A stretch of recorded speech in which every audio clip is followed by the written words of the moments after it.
안녕하십니까 호남앞에 성도 여러분. 저는 태능교회를 섬기고 있는 오재훈 목사입니다. 제가 호남앞에 강사로 작년에 이어서 이제 두 번째 또 오게 됐는데, 작년에는 남원 동산교회에서 7월 마지막 주에 아주 뜨거운 여름을 보내면서 아주 행복한 시간을 보내었던 것 같습니다. 올해 또 김재신 목사님을 통해서 호남앞에 강사로 두 번째 초청해 주시니까 왠지 모르게 이 호남 지역과 아주 깊은 인연이 될 것 같은 그런 생각이 좀 듭니다. 태능교회가 호남앞에 성도님들이 거의 70% 가까이가 호남앞에 성도님이십니다. 제가 호남앞에 장막봉에 간다고 하니까 고향 지역에 누가 아는 분이고 누가 아는 분이고 하면서 말씀을 많이 해주셨는데 낯설지 않은 곳이라는 생각이 좀 듭니다.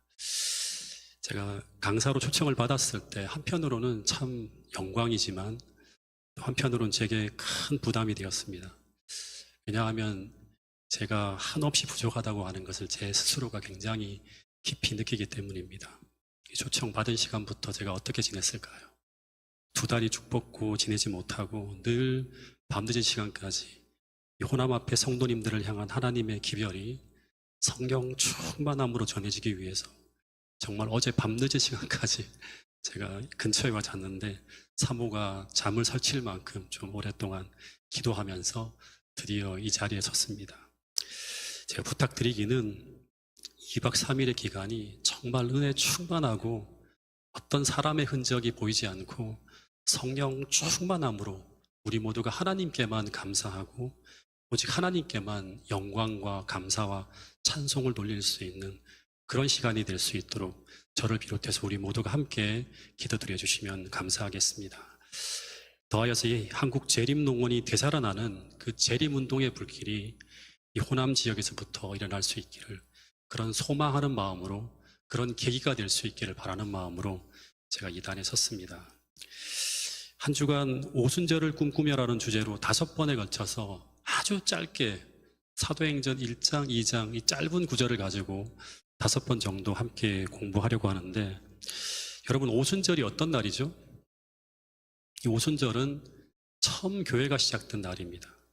또 어떤 날인가 하면 예수님이 하늘 성소의 대제사장으로 취임하던 날이에요. 또 어떤 날인가 하면 성령의 큰 비가 교회에 임하던 날입니다. 그리고 그 성령의 역사를 통해서 어떤 일이 벌어지는가 하면 초림의 기별이 온 세상으로 전해집니다. 근데 재림교회는 무엇을 기다리는 교회인가 하면 제 루틴이 손에 이 핸드마이크를 쓰는 그런 버릇이 있어가지고 이게 익숙하지 않아서 제가 이 마이크를 들고 설교를 합니다. 네, 안 들린다 그래요? 알겠습니다.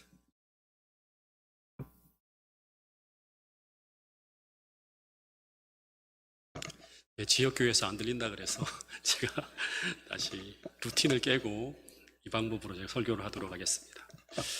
재림교회는 무엇을 기다리는 교회인가 하면 이 재림을 기다리기에 앞서서 뭘 기다리죠? 우리가 늦은 비 성령을 기다립니다. 왜 늦은 비를 기다리는가 하면 이 늦은 비 성령을 받아서 재림의 기별을 온 세상에 전해야지만 예수님이 다시 오시기 때문이라고 하는 것입니다. 그래서 오늘 우리가 이 제2의 오순절을 꿈꾸는 그 목적은 뭔가 하면, 이게 커져서 그런가요? 왜 울리죠? 이 재림 기별을 온 세상에 증거하기 위한 사명이 있기 때문에 우리가 이 오순절을 꿈꾸면서 늦은 비 성령을 기다린다고 하는 것입니다. 자꾸 울리네요. 네.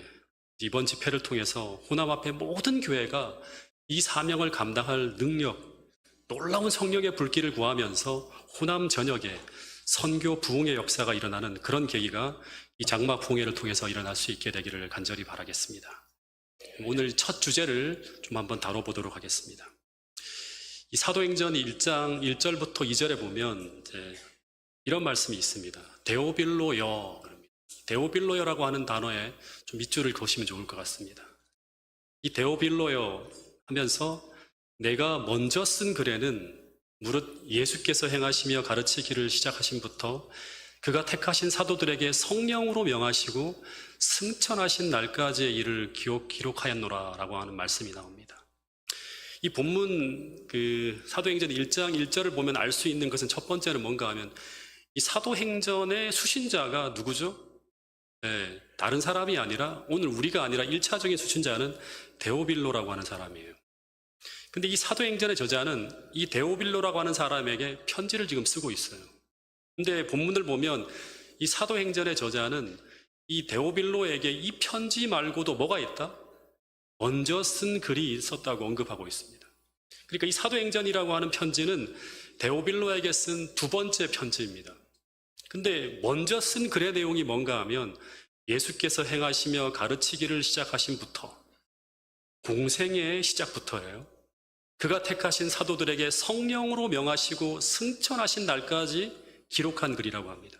그러니까 예수께서 행하시며 가르치기를 시작하신부터, 즉 공생애의 시작부터 그가 택하신 사도들에게 성령으로 명하시며 승천한 날까지의 기록이니까 어떤 책이죠? 먼저 쓴 글은?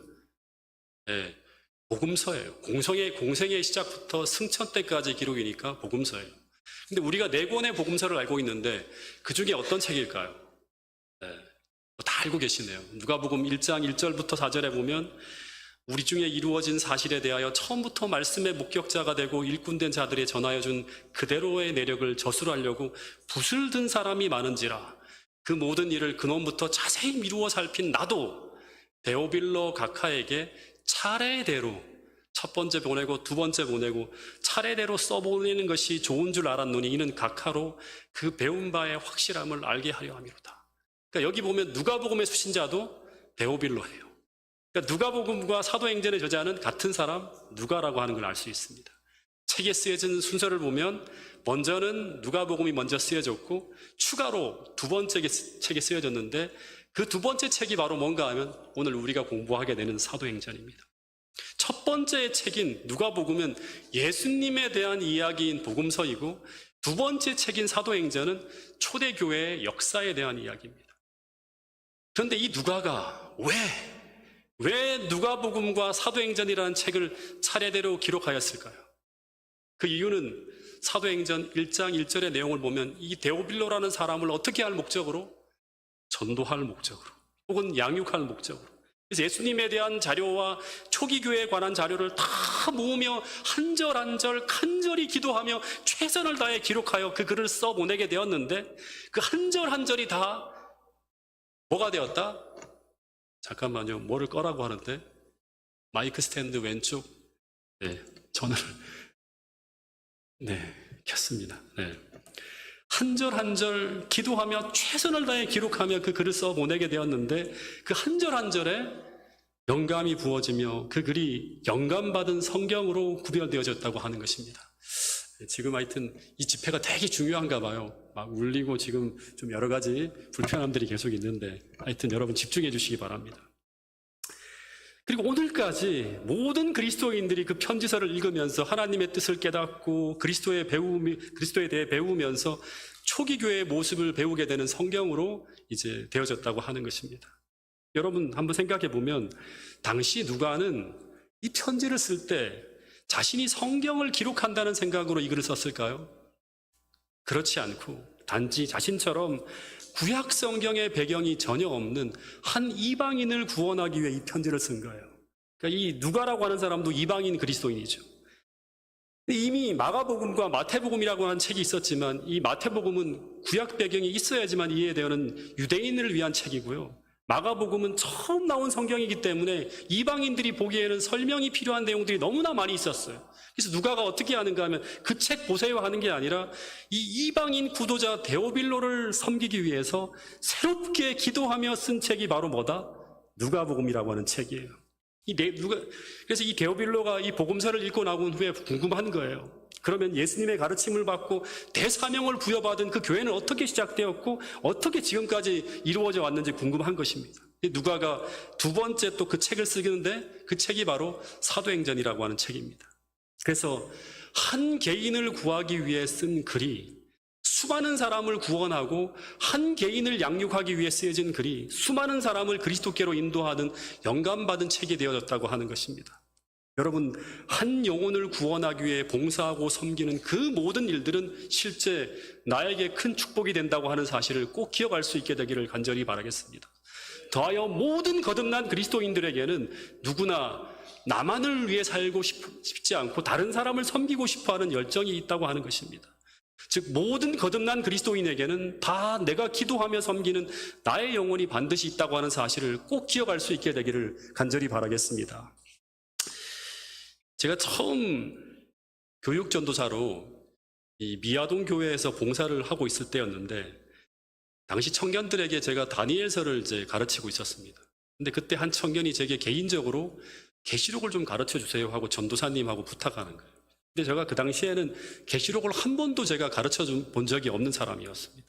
근데 그 청년이 직장을 다니는 청년이었는데 혼자 금요일에 한 2시간 일찍 교회로 와서 제게 계시록을 따로 배우겠다고 하는 것입니다.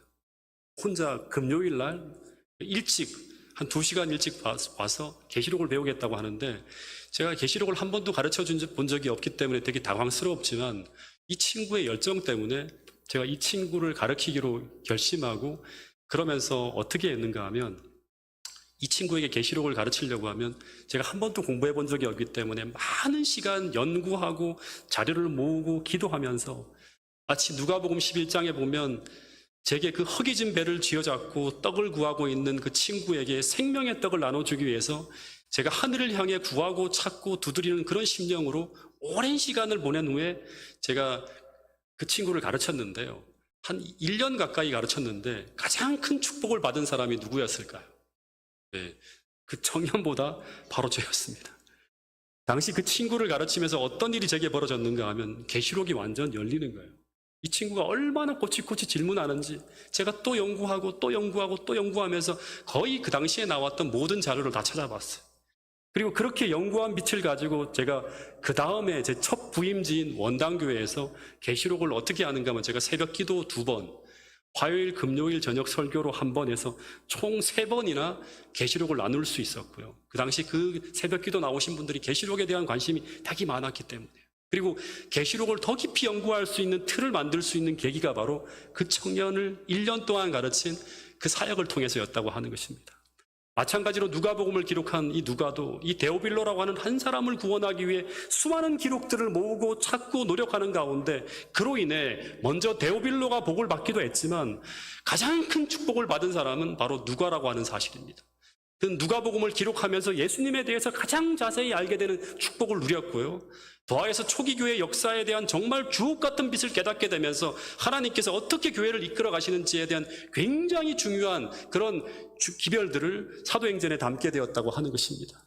여러분, 그런데 누가가 어떻게 그런 축복을 받게 되었는가? 바로 그가 사랑한 한 영혼을 구원하고 그를 양육하기 위해 헌신한 결과라고 하는 것입니다. 여러분, 첫 번째, 오늘 이 자리에 앉아 계시는 모든 분들이 성령 충만한 축복을 받기를 소망하시는 분들이라면 오늘 우리에게도 누가 있어야 된다?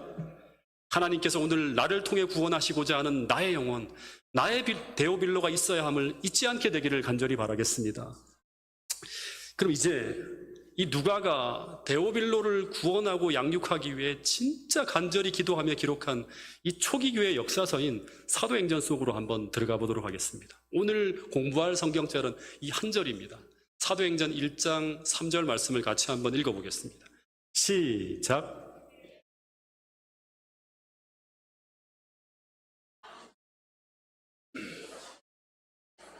(40일) 동안 그들에게 보이시며 하나님 나라의 일을 말씀하시니라. 여기 보면 3가지의 아주 중요한 키워드, 정확하게 말하면 4가지의 중요한 키워드가 나오는데요, 첫 번째는 뭐냐 그러면 고난받으신 후에라고, 해받으신 후에라고 하는 단어하고요, 두 번째는 저희에게 확실한 많은 증거로 친히 사심을 나타내사라고 하는 단어이고요, 세 번째는 40일 동안 그들에게 보이시며 하나님 나라의 일을 말씀하시니라 할 때 이 하나님 나라의 일이라고 하는 그 단어하고, 또 하나는 40일이라고 하는 것입니다.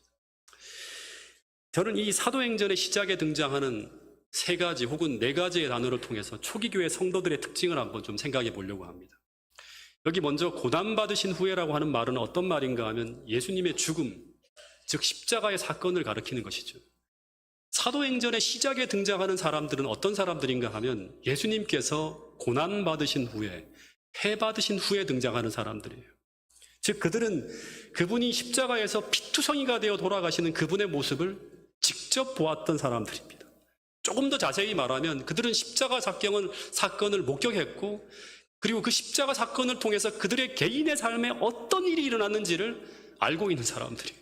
이것을 가지고 우리는 십자가로 거듭난 사람들, 혹은 십자가의 사랑으로 거듭난 사람들이라고 하는 거예요. 여러분, 우리는 여기 앉아있는 모든 사람들은요, 2000년 전에 벌어진 그 예수의 죽음이 어떤 죽음인지를 알고 있고, 더하여 그 죽음을 통해서 나의 개인의 삶에 어떤 일이 일어나는지를 알고 있는 사람들이 되어야 함을 잊지 않게 되기를 간절히 바라겠습니다. 혹 우리 중에 그것을 모르고 있거나 그것을 잘 느끼지 못하는 사람들이 있다면 오늘 우리는 성령을 통해 다시금 십자가 앞으로 나가야 돼요. 왜냐하면 처음 교회가 탄생할 때 그리스도인들은 모두 이 십자가의 엄청난 사랑으로 거듭난 사람이었기 때문이라고 하는 것입니다. 즉 그들은 40일 동안 주님과 함께 성경을 연구하면서 구약에 나오는 수많은 표상과 예언의 말씀을 통해서 그분의 죽음이 어떤 의미의 죽음인지, 즉 그분의 죽음이 단지 한 선한 청년의 죽음이 아니라 무죄한 하나님의 아들이 인류를 구원하기 위해 돌아가시는 대속적 죽음임을 깨닫게 되었다고 하는 것입니다. 그러면서 그들은 마치 엠마오로 가는 두 제자들처럼 뜨거워지기 시작합니다. 그래서 기독교의 시작에 등장하는 모든 초기 그리스도인들은 이 십자가의 사랑이 그들의 가슴에 불타오르고 있는 사람들이었다고 하는 것입니다. 그들은 그분이 그 십자가에서 피투성이가 되어 돌아가시는 그분의 모습을 직접 보면서 왜 무리를 걸으시고 죽은 자를 살리시고 풍랑을 잔잔케 하시던 그 능력의 예수님이 왜 십자가에서 그토록 처참하고 무력하게 돌아가셨는지, 왜 그토록 평안하셨던 그분이 그 겟세마네에서 그토록 고뇌하며 기도하셨는지, 그들은 구약의 말씀을 통해 그분의 희생과 죽음이 무엇 때문에 일어났는지를 알고 있는 사람들이 바로 처음 그리스도인이라고 하는 것입니다. 그런데 그 어마어마한 사랑이 그들의 가슴 속에 불타오르게 될 때 교회는 순결해지고, 더하여 순결해진 그 교회에 하나님은 무엇을 부으신다? 성령을 부으실 수 있었다고 하는 것입니다.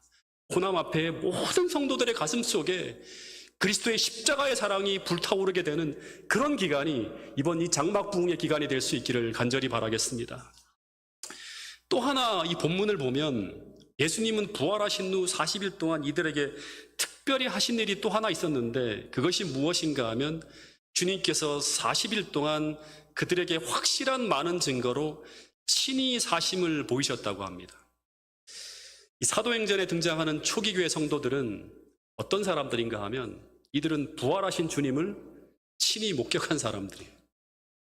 이 말이 어떤 말인가 하면 그들은 십자가에 죽어있는 그리스도가 아니라 죽음을 이기고 살아나신 그리스도를 친히 만났다고 하는 것입니다. 여러분, 그래서 이들에게 신앙은 모호하거나 불확실한 것이 아니었습니다. 모든 것이 생생한 현실이었습니다. 그들은 지금 그들의 눈앞에서 분명히 십자가에서 만신창이가 되어 돌아가셨던 그분이 살아서 그들에게 보이시고, 더하여 하늘로 승천하며 다시 오심을 약속하신 너무나 분명한 그분을 그들은 보고 있는 것입니다. 이게 바로 초기교회 성도들이었다고 하는 것입니다. 다시 정리하면 사도행전 당시 초기 그리스도인에게는 두 가지의 특징이 있었다. 그들은 십자가에서 그리스도의 어마어마한 희생적 사랑을 보았고, 두 번째, 그들은 십자가에서 무력하게 죽어있는 그리스도가 아니라 죽음을 이기고 살아서 그들에게 친히 말씀하시는 살아계신 예수님을 친히 목격한 사람이었다고 하는 것입니다. 또 하나, 세 번째, 또 하나 사도행전의 주역들은 어떤 사람인가? 이 사도행전 1장 3절의 말씀을 다시 한번 보면요, 고난받으신 후에 또한 저희에게 확실한 많은 증거로 친히 사심을 나타내사 40일 동안 저희에게 보이시며 무엇을 말씀하셨다? 하나님 나라의 일을 말씀하셨다. 여기 본문에 보면 사도행전의 이야기의 시작은 그분이 부활하신 후 승천 때까지 40일 동안 이 금쪽 같은 40일의 시간을 보내면서 그분이 하신 일이 무엇인가 하면 두 가지였는데, 크게 보면 첫 번째 하나는 저희에게 많은 확실한 증거로 친히 사심을 나타내시는 일이 첫 번째 하나였고요. 또 하나는 뭔가 하면 그분이 부활하신 후 40일 동안 하신 일이 또 하나 있는데, 그것은 바로 무엇이다? 하나님 나라의 일을 가르치는 것이었어요. 이 하나님 나라의 일을 가르쳤다고 하는 이 말은 제자들과 40일간 특별한 성경 공부를 했다고 하는 것입니다. 다시 말해 주님께서 갈릴리 해변에서 제자들에게 고기 구워주시고 베드로야 너가 나를 사랑하느냐 하는 한두 마디 감성적 터치로 성령의 역사인 사도행전이 시작된 것이 아니라 성령의 역사가 있기 전에 먼저 40일간의 아주 깊이 있는 성경 연구의 시간이 있었다고 하는 것을 놓쳐서는 안 됩니다. 그래서 오순절 성령의 역사가 벌어지기 전 제자들은 또다시 이야기하지만 첫 번째 십자가를 경험했고, 두 번째는 죽어있는 그리스도가 아닌 살아계신 그리스도를 보았고, 세 번째는 그 살아있는 그리스도를 통해 40일 동안 예수님과 함께 성경 연구를 하였고, 그리고 그 성경 연구를 통해서 그들은 무엇을 받게 되는가 하면 위대한 사명을 부여받게 됩니다. 그 후에 그들이 받은 그 사명을 감당하기 위해 부르짖을 때 충만한 성령의 비가 내렸다고 하는 것을 사도행전은 기록하고 있다고 하는 것입니다. 그런데 왜 40일 동안 공부하였는가? 이 이야기는 좀 넘어가고요. 이 40일 동안의 성경 공부의 주제가 하나님 나라라고 하는데, 여러분, 이 하나님 나라의 일이라고 하는 게 어떤 이야기죠? 사복음서의 줄곧 예수님께서 가르치신 핵심 주제가 바로 이 하나님 나라입니다. 이 사복음서를 보면 주님께서 공생애를 시작할 때 처음 전한 기별이 뭐죠?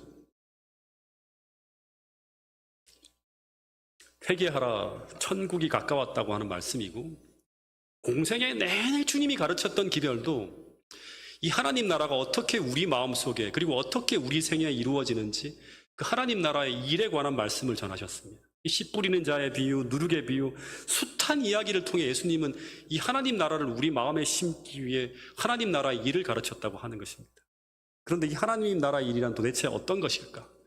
방대한 이야기를 다 설명하지 못하고요, 성령과 관계된 주제로 아주 간단하게 말씀을 드리면, 하나님 나라라고 하는 것은 우리 삶 속에 성령을 통해서 하나님의 구원의 역사가 일어나는 것을 경험하는 것입니다.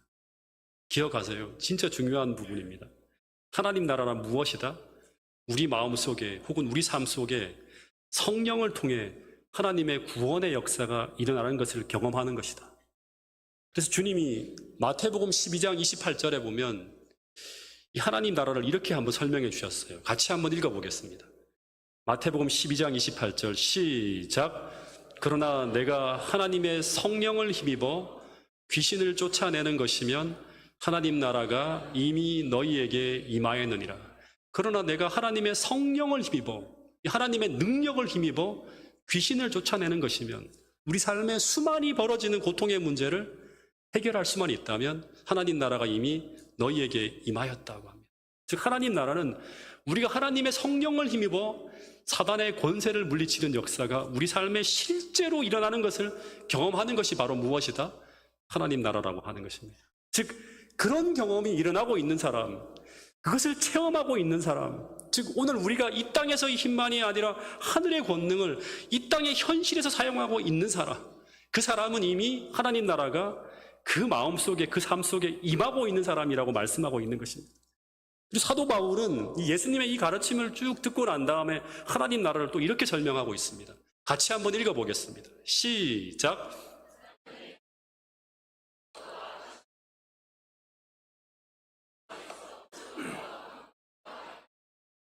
이 말은 어떤 말인가 하면, 하나님 나라는 성령 안에 있는 것을 우리가 받아 누리면서 살아가는 삶이 하나님 나라라고 합니다. 성령 안에 있는 것이 무엇인가? 여기 세 가지를 이야기했는데 그것은 바로 의와 평강과 희락이라고 합니다.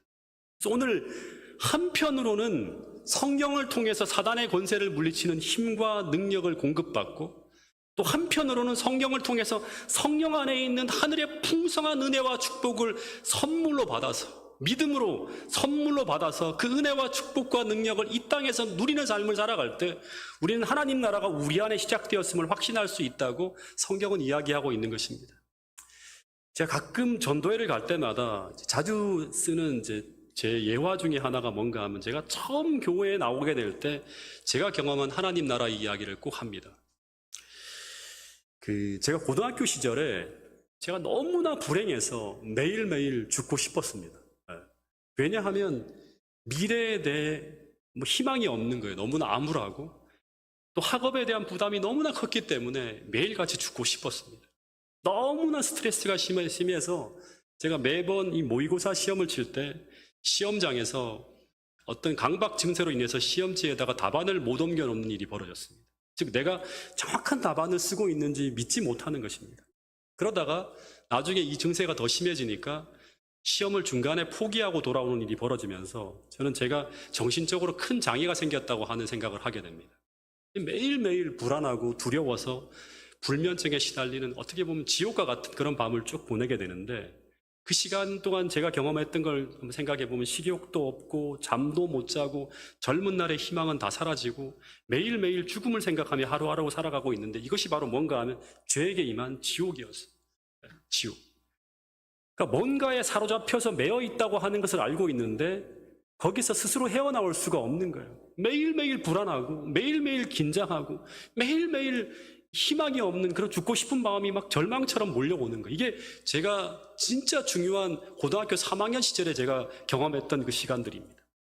그 지옥 같은 삶을 살아가는 저에게 누나를 통해서 찾아오신 분이 바로 누구인가 하면 예수님이었어요. 근데 그분은 안 보이잖아요. 어떻게 오는가 하면 수많은 말씀을 제 마음에 막 뿌리면서 제 마음을 두드리고 있었어요. 그 중에 제가 기억하는 한 말씀은 뭐냐 그러면 빌립보 4장 6절인데, 그렇게 힘들어하는 제게 아무것도 염려하지 말고 오직 모든 일에 기도와 간구로 너희 구할 것을 감사함으로 하나님께 아뢰라. 그리하면 모든 지각에 뛰어난 환경을 초월한 하나님의 평강이 그리스도 예수 안에서 너의 마음과 생각을 지키신다고 하는 그 약속의 말씀이고, 또 하나는 이사야 41장 10절 말씀인데, 두려워하지 말라고, 놀라지 말라고, 나는 내 하나님이 되고 내가 너와 함께하고 너를 참으로 도와주리라고 하는 이 말씀이에요. 근데 그때 저는 이 말씀을 통해서 저의 마음을 두드리시는 그 하나님께 완전히 저의 마음을 열었습니다. 그리고 제 힘으로는 해결할 수 없는 그 고통의 문제를 해결해 달라고 끊임없이 기도하며 맡겼습니다. 그러자 그분은 제 마음에 들어오셔서 그 극심한 스트레스와 고통으로 상처나고 아픈 마음 하나하나를 치유해 주셨고, 그러면서 저는 주님의 도움으로 제가 편안하게 잠을 자게 되었고, 더하여서 제가 시험 칠 때마다 겪는 그 강박에서 놓여놨어요. 자유로워졌는데, 근데 그때 제가 경험한 그 평안과 그 자유는 성경에서 말하는 제게 도래한 하나님 나라였습니다. 주님은 말씀하시기를, 너가 만일 성령을 힘입어서 성령의 도움으로 귀신을 쫓아내면, 더하여서 성령 안에서 경험하게 되는 그 의와 평강과 희락을 경험하고 있다면 너희 안에는 하나님 나라가 임하였다. 즉 예수님이 너를 다스리는 천국이 너희에게 임하였다고 말씀하고 있는 것입니다. 여러분, 그래서 이 하나님 나라는 이론 속에만 존재하는 것이 아니라 성령 하나님을 힘입어 살아가는 나의 일상의 삶을 통해서 우리가 경험해야 될 나라라고 하는 사실을 우리 모두가 기억할 수 있게 되기를 간절히 바라겠습니다. 우리가 비록 고통으로 가득 찬 지옥 같은 세상 속을 살아가고 있지만, 그 고통 속에 무너지고 절망하는 것이 아니라 매일 매순간 닥쳐오는 그 시험들을 하나님이 주시는 그 지혜와 능력으로 이겨내고 극복하며 하늘을 향해 계속 성장하며 자라가는 삶을 살아가는 것, 이것이 바로 늦은 비 성령을 준비하는 가운데 우리가 경험해야 될 은혜의 왕국이자 그리스도인들이 반드시 경험하며 살고 있어야 될 이른 비 성령을 체험하는 삶이라고 하는 사실을 기억할 수 있게 되기를 간절히 바라겠습니다. 여러분, 그래서 이 시간 우리가 꼭 점검해야 될 중요한 한 가지는 무엇인가 하면, 오늘 나는 교회에서 혹은 일상의 삶 속에서 혹은 자녀를 키우는 일이면 자녀를 키우는 일에, 혹은 직장이면 직장의 일을 통해서 오늘 우리가 성령의 지도와 도움을 받으며 살고 있는지, 더하여서 그 성령의 지혜와 능력을 힘입어서 오늘의 삶을 살아가고 있는지, 아니면 나는 전혀 그런 힘을 경험한 적도 없고 그것이 무엇인지도 모르고 그냥 내 육신의 지혜와 그 능력만을 가지고 살아가는 사람들인지, 이 시간 꼭 점검할 수 있게 되기를 간절히 바라겠습니다. 왜냐하면 우리는 미래, 우리 스스로의 힘으로는 도저히 극복할 수 없는 시험, 오늘 우리가 가지고 있지 않은 이 하나님의 지혜와 용기와 능력을 사용하지 않으면 버텨낼 수도 없고 극복할 수도 없는 그런 대환란을 만나게 될 것이라고 성경은 예고하고 있고, 그것을 우리가 하나님의 지혜와 능력을 통해서 가지고 통과해야 된다고 하는 사실을 성경은 예언하고 있기 때문이라고 하는 사실입니다. 제가 2022년 1월까지 저는 저의 지금의 임지가 아닌 파주중앙교회에서 정말 행복하게 목회를 하고 있었습니다. 제가 재작년 초에 태능교회로 인사발령을 받았을 때 많은 사람들이 제게 축하 전화를 주었는데, 저는 완전히 행복을 잃어버리고요. 정확하게 말하면 1월, 2월, 3월까지 우리 저기 앞에 앉아있는 김현미 집사님은 그 모든 것들을 다 옆에서 다 보셨는데 지옥을 경험하고 있었습니다. 발령을 받는 순간부터 감당이 안 되어서 첫 번째 뭘 잃어버렸는가 하면 식욕을 잃어버렸어요. 밥을 먹는데 막 모래알을 씹는 것 같아요. 두 번째는 잠을 못 자는 거예요. 그러면서 몸무게가 한 달 사이에 7kg 정도가 줄었어요. 혹시 영상을 보면 파주중앙교회에서 1월 초에 제가 막 설교하는 모습 그리고 그 얼굴을 보잖아요. 그러면 살이 이렇게 두툼하게 쪄고 있어요. 근데 태능교회 부임시 그리고 파주중앙교회에서 마지막 제가 고별 설교를 할 때 제 영상의 모습을 보면 완전히 다른 사람처럼 빼빼 말라 있습니다.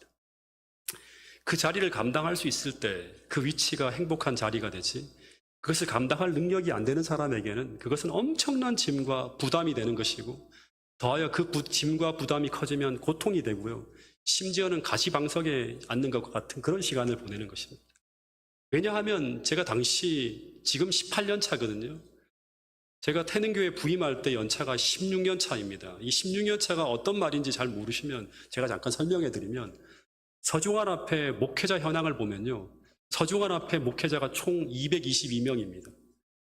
올해 제가 18년 차인데 이제 목회 순번이라고 하는 게 있어요. 쭉 이제 그 목회자 그 주는 수첩에 보면 사진이 쭉 있는데 순번이 있습니다. 근데 그 순번을 보면 전체 목회자 중에서 제가 몇 번째인가 하면 127번입니다. 2년 전에는 20여 분 정도가 은퇴를 했기 때문에 한 150번이 되는 거예요. 그러니까 제 위로 150명이 넘는 선배들이 있는 것입니다. 그리고 태능교회는 대체로 30년 차 이상의 목사님들이 부임하던 곳인데 연차가 내려가도 너무나 밑으로 내려간 거예요. 더하여 제 바로 밑에서 저를 돕는 부목사님의 연차가 바로 저보다 2년 차 터울입니다. 14년 차 목사님이 저를 도와서 저를 돕는 부목사님이었어요. 신학생 때 같이 학교를 다니고 같이 인턴과 인준의 과정에서 같이 공부하며 훈련받던 동료가 제 부목사님으로 있는 것입니다. 저는 당시 부목사님들과 한 번도 목회를 해본 적이 없는 사람입니다. 근데 제가 부목사님이 3명이나 있는 곳, 그것도 제 바로 밑에 부목사님은 저와 거의 연차가 동등한 목회자인데, 그런데 아무것도 모르는 제가 이들을 이끌고 지도하며 이들을 성장시켜야 되는데, 저는 이들보다 나은 것이 하나도 없는 그런 목회자였어요. 더하여서 제가 목회 경험이라고 하는 것은 딱 3곳, 원당교회에서 부임했을 때 3년이고요, 동작중앙교회에서 9년, 파주중앙교회에서 3년, 이것이 전부였습니다. 교인수도 제가 최대로 많이 이렇게 섬겨본 게 100명 정도인 교회만 섬겼지 그 이상의 교회를 섬겨본 적이 없는 그런 사람이었어요. 근데 갑자기 교인수가 4배에서 5배로 되는 그런 교회로 인사발령이 난 것입니다. 기여가 한 단계나 2단계가 올라가는 게 아니라 갑자기 4단계, 5단계가 축 올라간 것입니다. 더하여서 저의 설교를 좀 많이 들어보신 분도 아마 있을 거예요. 저는 성향이 극히 내성적입니다. 수줍음이 너무나 많고, 이렇게 많은 분들 앞에 서면요, 제가 제대로 긴장해서 말을 못하는 그런 사람이었습니다. 그러니까 뭔가 대중을 이 카리스마로 휘어잡는 리더십이 전혀 없는 사람이 바로 저였어요. 그러니까 도저히 그 교회를 감당할 수 없고 담임할 수가 없는 거예요. 가면 진짜 큰일 날 것 같은 거예요. 제가 합회장님께 전화를 드렸습니다. 합회장님, 만약에 재고의 여지가 있다면 저의 인사를 다시 재고해 줄 수는 없나요? 하고 전화를 한 거예요. 정말 도저히 감당할 수가 없을 것 같습니다라고 전화를 드렸습니다. 그리고 제가 진짜 만약에 하나라 여지가 있다면 파주중앙교회에서 계속 목회할 수 있게 해달라고 정말 간절한 마음으로 목사님께 이렇게 전화를 드렸습니다. 왜냐하면 너무나 두려웠기 때문에. 실제 제가 2022년 부임 때 한 설교를 보잖아요. 다 녹음이 되어 있는데 제가 얼마나 떨면서 했는지 모릅니다. 그냥 벌벌벌 떨면서 설교를 했어요. 그런데 그 설교를 가끔씩 들으면서 제가 처음에 어떤 마음으로 이 교회에 부임했는지를 생각합니다. 그런데 어쨌든 합회장님께도 말씀을 드렸는데 인사 번복은 될 수도 없고 불가능한 것이니 무조건 가라고 하는 거예요. 그래서 발령 나고 부임 전 한 달 동안 제게 어떤 일이 벌어졌는가 하면, 일생일 때 가장 간절하게 정말 몸부림치듯이 기도하면서 한 달의 시간을 보냈습니다. 제가 여기 보성에 내려와서 기도했는데, 근데 그 보성에 있는 그런 작은 집에서 며칠 동안 필사적으로 기도하면서 보냈던 기억입니다. 있습니다. 아침마다 시편 121편을 계속 읽고요, 야고보서 1장을 읽으면서 이 말씀이 나에게 이루어지게 해달라고. 그리고 제가 어떻게 말씀을 보았는가 하면 온 책을 다 뒤지면서요, 내가 살기 위해서 마치 말씀을 흡입하듯이 나에게 필요한 말씀을 찾으면서 그렇게 한 달을 보냈던 기억이 납니다. 그렇게 하나님께 바짝 엎드려서 가장 겸손한 자세로 도움을 구하면서 한 달의 시간을 보낼 때, 그때 제가 아주 크게 배운 것이 하나 있습니다. 제가 매일같이 설교를 통해 가르쳤던 것이었어요. 그것이 무엇인가 하면 그리스도인은 무엇으로 사는가 하는 것입니다. 수도 없이 제가 설교를 전했는데 그 답이 너무나 선명하게 그 한 달의 기간 동안 제 가슴 속에 새겨졌는데, 그것은 바로 무엇인가 하면 그리스도인은 하나님을 믿는 믿음으로 산다고 하는 것입니다. 근데 믿음으로 산다고 하는 것은 무엇인가? 그것은 아주 간단한 것이었어요. 그것은 바로 내가 스스로는 아무것도 할 수 없기 때문에, 내 안에는 그 어떤 선한 것도 없기 때문에, 그 어떤 능력도 힘도 지혜도 내 안에는 없기 때문에 내게 없는 것을 주님께 구하고 받아서 내가 할 수 없는 것을 하나님의 능력으로 행하며 살아가는 것이 바로 무엇인가 하면 믿음으로 살아간다고 하는 것입니다. 근데 이 말은 무슨 말인가 하면 굉장히 간단한 말이에요. 그리스도인의 삶은 내 힘이 아니라 하나님의 은혜와 능력으로 살아가는 삶이라고 하는 것입니다. 이것을 가지고 성령을 힘입어 살아가는 삶이라고 하는 것입니다. 그것이 바로 내게 임한 하나님 나라라고 성경은 반복해서 우리에게 이야기하고 있어요. 여기서 구원의 확신이 생기고, 여기서 우리는 예수의 증인으로 살 수 있는 권능을 부여받게 된다고 성경은 이야기하고 있습니다. 어쨌든 제가 그때부터 시작해서 제가 지금 2년 반의 시간을 지나가고 있는데, 태능교회를 부임하기 전에 수많은 사람들이 제게 조언해 준 말이 무엇인가 하면, 태능교회를 담임하려면 노련함이 있어야 되고 카리스마 있는 지도력이 필요하다고 하고, 또 어떤 분은 수많은 리더들을 조율할 수 있는 정치적인 능력도 필요하다고 하는 말씀을 들려주었습니다. 근데 저는 그 어떤 것도 없는 그런 사람이었어요. 포장할 수조차 없는 사람이었어요. 연약한 그대로, 그 모습 그대로 다 드러내며 제가 부임을 했는데, 부임하며 맞은 첫 직원회와 그 다음 장로회에 참여했는데요, 제가 장로회에 참여했을 때는 진짜 정말 끔찍했습니다. 파주에서는 현직 장로님이 딱 4분이었습니다. 동작중앙교회에서는 딱 3분이었습니다. 그래서 3분이 같이 만나서 그냥 차 마시고 그 다음에 밥 먹고 하는 게 바로 장로회였는데, 여기는 현직 장로님만 30명, 원로 장로님까지 합치면 50명이에요. 저는 그때부터 어떤 얘기를 했는가 하면, 그분들을 만날 때마다 저는 이 교회를 이끌 수 있는 힘과 능력이 없다고 하는 것을 고백하면서 계속 시작을 했어요. 그때부터 지금까지 2년 반의 시간을 보내고 있는데, 근데 하나님은 이런 연약한 자를 통해서 일하신다고 하는 것을 지금까지 경험하며 살아가고 있습니다. 그러면서 저는 2년 반의 시간을 통해서 또다시 배운 게 있어요. 여러분, 그리스도인은 무엇으로 사는가? 그리스도인은 내가 아니라 그리스도께서 나를 통해 일하실 수 있도록 더욱 철저하게 나의 삶의 의지와 고난을 원래 주인 되신 그리스도께 온전히 양도해 드리면서 살아가는 것이라고 하는 것입니다. 여러분, 그것을 위해 끝없이 기도하고 더 큰 영역을 구하면서 그분이 주시는 그 힘과 능력을 받아 살아가는 사람들이 원래 누구인가 하면 처음 교회가 시작되어질 때 초기 그리스도인이라고 하는 것입니다. 이것을 너무나 명확하게 알고 있던 사도 바울은 로마서 8장 9절에 이런 말씀을 하고 있습니다. 그리스도인을 어떻게 정의했는가 하면 같이 한번 읽어보겠습니다. 시작.